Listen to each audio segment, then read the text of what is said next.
Senators, thank you so much. It is quite something to see all of you sitting here together. It's unusual, it's bipartisan, and it's necessary.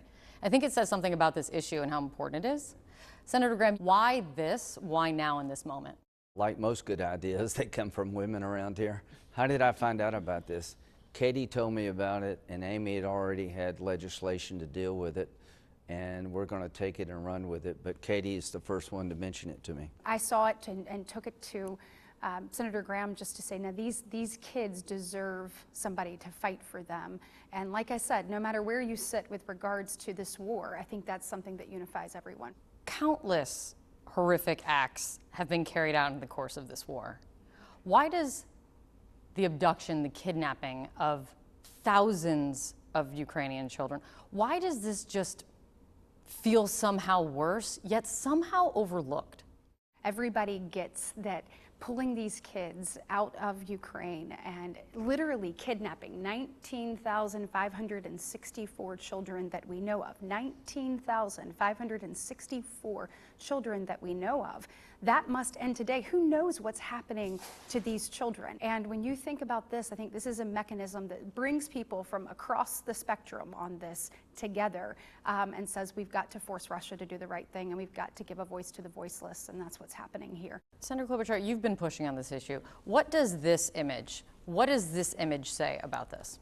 These kids are more important than any political divides. That these over 19,000 kids are more important than what Democrats and Republicans may be fighting about that day on the social media platforms.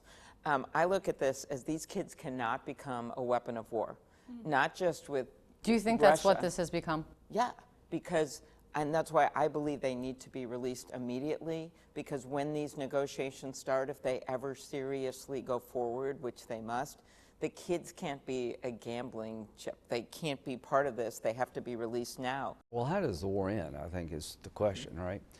We know it will not end because Russian soldiers are dying. We all know that Putin could care less about how many of his young men die in his quest to take Ukraine. The only way this war ends is when people who buy his oil and gas, who prop him up, can no longer do it without having their economy affected or being shamed. So India, you're empowering this guy. China, you're empowering this guy. If you could get the people who buy his oil and gas saying, I can't do this anymore because it hurts us too bad, you'll end this war. And one way to make that happen is to tell the world what you're doing when you buy his oil and gas. You're propping up a child kidnapper. We also have a secret weapon here. What is that? The president's wife. Yes. Melania. She really cares about this issue. Melania has written Putin to talk about this issue.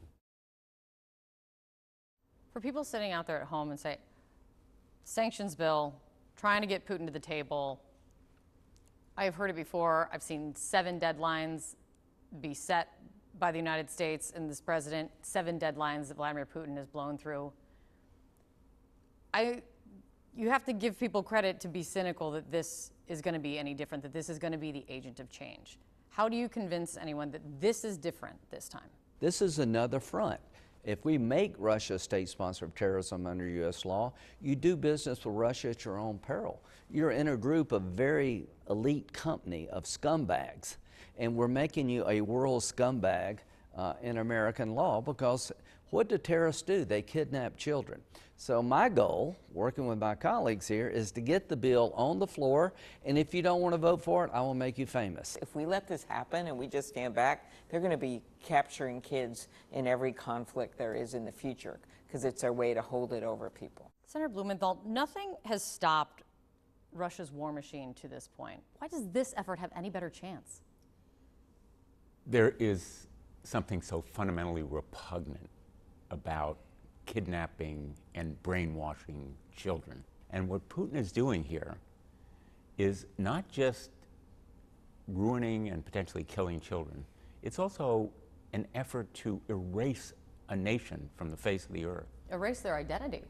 Erase their identity and their future. So the kind of war crimes we see here are historic in repulsiveness. That's a different kind of dynamic that hopefully will be approved by the Congress and signed by the president. It does put President Trump on something of a collision course in a new way with Vladimir Putin, with this very serious threat of designating Russia a state sponsor of terror. Why do you think the president will go along with this? I think President Trump wants peace. Looking at this to me is a no-brainer. And so when you have something that everybody can wrap their head around and realize is the right thing to do, those are the kinds of things that you want to elevate and want to continue to give President Trump the tools he needs to actually achieve peace in the region, and I believe he will. Do you think you need to convince the president of this? No. I think we need to vote. I mean, Melania, go ask the president, are you okay with Putin kidnapping Ukrainian kids? He'll say no. You've got his cell phone. Have you asked him? Yeah, I mean, it's not about Trump. It's about us. I have chosen my side. I'm going to be on the side of trying to get the kids back home, and if you don't send them, if you don't release them now, you're going to be a state sponsor of terrorism under U.S. law. You're going to be radioactive to the world, and let's just get on with it.